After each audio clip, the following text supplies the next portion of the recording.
बाळासाहेब ठाकरे पक्षासाठी नाही पण कुठचे संविधान पाळत आहेत अध्यक्ष महोदय ह्याच्यावर आहे. जर देशाच्या संविधान और क्या ऑर्डर शिंदेची वो दिल्ली से ऑर्डर मिला, वो ऑर्डर ने हाथ दिया। संविधान, कानून, नियम, हाँ सत्य क्या है इस बारे में ऑर्डर नहीं है। जमीनी हकीकत क्या है इस बारे में ऑर्डर नहीं है। बाळासाहेब ठाकरे जी की शिवसेना जो 60 साल पहले स्थापना हो गई थी, उस वक्त आज के जो शिवसेना के मालिक है मिस्टर शिंदे, जैसे नार्वेकर ने कहा विधानसभा स्पीकर, उनकी उम्र क्या थी, क्या उनका जन्म हुआ था? हाँ, वो शिवसेना के मालिक और बाळासाहेब ठाकरे जी की शिवसेना इतिहास जमा। भारतीय जनता पार्टी का एक बहुत बड़ा षड्यंत्र रहा, बहुत बड़ा पुराना सपना रहा था कि एक दिन हम बाळासाहेब ठाकरे की शिवसेना खत्म कर देंगे, लेकिन शिवसेना ऐसे खत्म नहीं होगी। आपके एक निर्णय से, आपके कागज से, आपके भाड़े के तट्टू के मुंह से कोई अधिकार शिवसेना जनता में है, शिवसेना महाराष्ट्र के रगो रगो में है। तो आज का जो निर्णय है वो कोई फैसला नहीं है, वो कोई न्याय नहीं है, वो एक षड्यंत्र। क्या शिवसेना सुप्रीम कोर्ट जाएंगे आप? क्या सुप्रीम कोर्ट? हम सुप्रीम कोर्ट, हाँ, न्यायालय में हमारी लड़ाई जारी रहेगी। ये जो कोई विधानसभा के स्पीकर है जिसको ट्राइब्यूनल का अधिकार दिया था सुप्रीम कोर्ट ने, तो आज का जो निर्णय है वो कोई फैसला नहीं है, वो कोई न्याय नहीं है, वो एक षड्यंत्र है। क्या शिवसेना सुप्रीम कोर्ट जाएंगे आप? क्या सुप्रीम कोर्ट? देखिए, हम सुप्रीम कोर्ट जरूर जाएंगे, हम न्यायालय में हमारी लड़ाई जारी रहेगी। ये जो कोई विधानसभा के स्पीकर है जिसको ट्राइब्यूनल का अधिकार दिया था सुप्रीम कोर्ट ने, उनको एक बहुत बड़ा नया इतिहास लिखने का मौका मिला था। संविधान के आधार पर निर्णय देने का और इतिहास निर्माण करने का उनको एक बहुत बड़ा मौका मिला था, वो मौका गंवाया है। और इस व्यक्ति ने भी महाराष्ट्र के पीठ में खंजीर खुपसा है। इस व्यक्ति ने जो संविधान पीठ पर बैठे हैं और निर्णय दिया है, उस व्यक्ति ने भी महाराष्ट्र के पीठ में खंजीर खुपसा है। और इतिहास उनको याद रखेगा कि जिसने भी ये निर्णय दिया है और जो आज इस निर्णय के बाद तालियां पीट रही है या पटाखे बजा रहे हैं, वो सब महाराष्ट्र के गद्दार और बेईमान है और उनकी स्थिति मुसोलिनी जैसी होगी। मुसोलिनी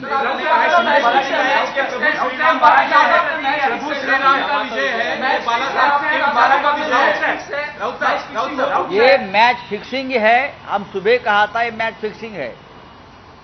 ये मैच फिक्सिंग के सिवाय दूसरा कुछ नहीं है।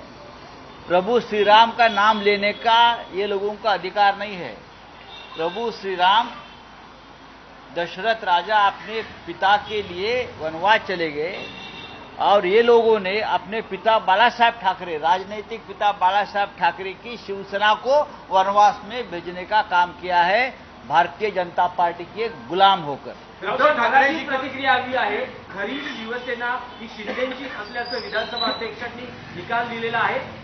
भरत गोगावले हेच वीट मान्य केलेले आहे। बघा, विधानसभा अध्यक्ष यांना काय अधिकार आहे निर्णय देण्याचा?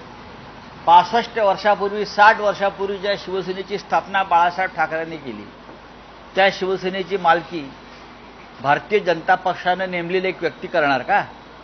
निर्णय घेणार का? ज्या विधानसभा अध्यक्षांना बरं का त्यांची नेमणूक दिल्ली करते, दिल्लीच्या मेहरबानीवर त्या खुर्चीवर बसतात, दिल्लीचे आदेश पाळतात, ते शिवसेनेचा भविष्य काय ठरवणार? बाळासाहेब ठाकरेंची शिवसेना अशा प्रकारे तुम्हाला दुसऱ्या चोर मंडळाच्या हातात सोपवण्याचा अधिकार कोणी दिला? जनता ठरवेल आता काय ते। पण ज्यांनी हे निर्णय दिले, जे आज फटाके वाजवत आहेत, जे आज आनंद व्यक्त करत आहेत, त्यांच्या म्होरक्यांची अवस्था ही इटलीतल्या मुसोलिनीसारखी होईल, हे लक्षात घ्या. लोक त्यांना सोडणार नाहीत. बाळासाहेब ठाकरेंच्या शिवसेनेची अशी अवस्था करणं, ती मातीमोल करण्याचा प्रयत्न करणं, हा महाराष्ट्राच्या पाठीत, मराठी माणसाच्या पाठीत खंजीर खुपसण्याचा अत्यंत अघोरी प्रकार आहे. पण शिवसेना यातून उभी राहील, उभी राहते आहे, लक्षात घ्या. आमचं आव्हान आहे, निवडणुका घ्या आणि कोणती शिवसेना हे आता तुम्ही ठरवा. माझं बोलणं पूर्ण होऊ द्या. इलेक्शन कमिशन हे चोरांचे सरदार आहेत. सर्वोच्च न्यायालयाने दिलेला निर्णय काय आहे? भरत गोगावले बेकायदेशीर व्हीप आहे. सुनील प्रभू हे खरे व्हीप आहेत. गव्हर्नरची केलेली संपूर्ण कृती बेकायदेशीर आहे. गव्हर्नरला बहुमत ठरवण्याचा अधिकार नाही, हे सर्वोच्च न्यायालयानं सांगितलेलं आहे. या देशाचं सर्वोच्च न्यायालय शहाणं की हे आत्ता बसलेले 150 शाणे भारतीय जनता पक्षाचे एक स्वप्न होतं गेल्या काही वर्षापासून की बाळासाहेब ठाकरे आणि त्यांची शिवसेना या महाराष्ट्राच्या मातीतून उकडून फेकू, हे गुजरात लॉबीचं स्वप्न पूर्ण करण्याचं काम घटनात्मक पदावर बसलेल्या एका मराठी व्यक्तीने केलं आहे.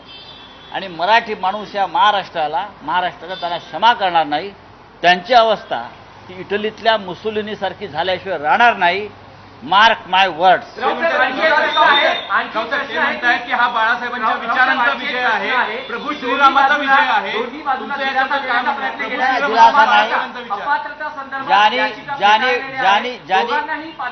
ज्यांनी गद्दारी केली, बाळासाहेबांच्या शिवसेनेच्या पाठीत खंजीर खुपसला आणि ज्याने महाराष्ट्र द्रोह्यांशी हात मिळवणी करून या राज्यात सरकार स्थापन केलं, बरं का, त्यांना अपात्र ठरवणं हाच कायदेशीर मार्ग होता. आणि सर्वोच्च न्यायालयामध्ये आम्ही लढाई करू आणि विधानसभा अध्यक्ष किती खोटारडेपणाने वागलेले आहेत हे सिद्ध करू. प्रभू श्रीरामाचं नाव त्यांना घ्यायचा अधिकार नाही. राम सत्यवचनी होते.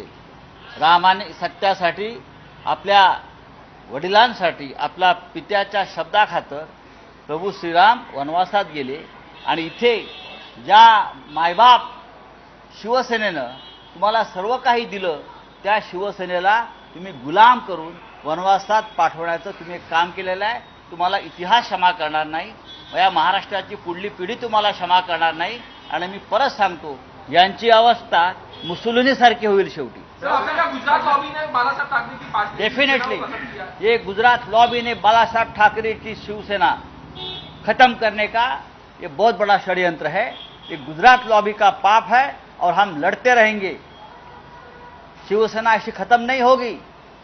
2-4 लोग दिल्ली में बैठे हैं और वो तय करेंगे.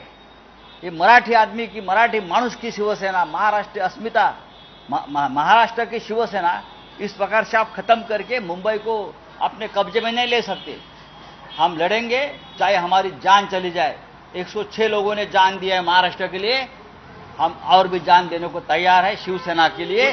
चाहे तो अभी आपकी फौज यहाँ लेकर आइए बंदूकें लेकर, हम मरने को तैयार है, हम लड़ेंगे. कुछ टेक्निकल मुद्दों पर बात होनी चाहिए. उन्होंने कहा कोई टेक्निकल मुद्दा नहीं है. टेक्निकल मुद्दे पर शिवसेना नहीं बनी है.